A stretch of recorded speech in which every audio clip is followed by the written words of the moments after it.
আসসালামু আলাইকুম ভিউয়ার্স।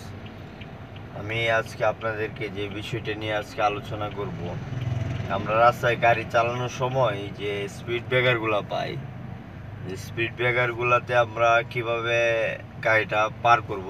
আমরা সাধারণত গ্রামের ভাষায় আইল্যান্ড যেটাকে বলি, এটা আজকে আপনাদেরকে দেখাবো গাড়ি কি করতে হয়। তো চলেন আপনাদেরকে দেখাই। তো আপনারা দেখেন আমি গাড়িটা চালাচ্ছি।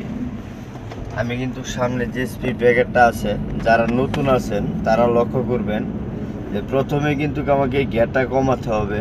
তা কি করতে হবে? ফুল ক্লাচ করতে হবে। ফুল ক্লাচ করে গিয়ারটা একে লাগাতে হবে। একে লাগিয়ে তারপরে আস্তে করে স্টিয়ারিংটা দেখেন হালকা একটু এভাবে স্টিয়ারিংটা হালকা একটু কাটতেছি, একটু অ্যাঙ্গেল মানে আড়াআড়ি করে কাটতেছি যাতে জাকিটা না লাগে, হালকা ব্রেক করে। তো সামনে আমি আরও স্পিড ব্রেকারগুলো আছে আমি দেখাবো।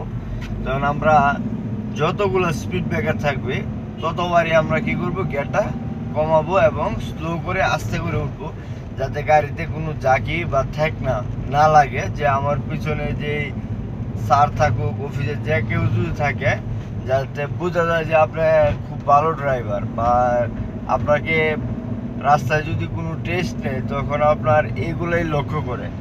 তো আপনি যদি চাকরি করেন অবশ্যই জিনিসগুলো খেয়াল করবেন।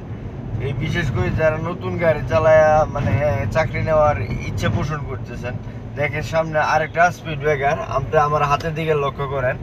দেখেন এই যে আমি গিয়ারটা নিউট্রাল করলাম, এই গিয়ার 1 নম্বরে দিলাম। হ্যাঁ, 1 নম্বরে দেওয়ার পরে দেখেন এই যে স্টিয়ারিংটা আস্তে করে হালকা করে কেটে নিলাম, এই হালকা করে কেটে আস্তে করে তুললাম। দেখেন কোনো জাকি লাগে নাই।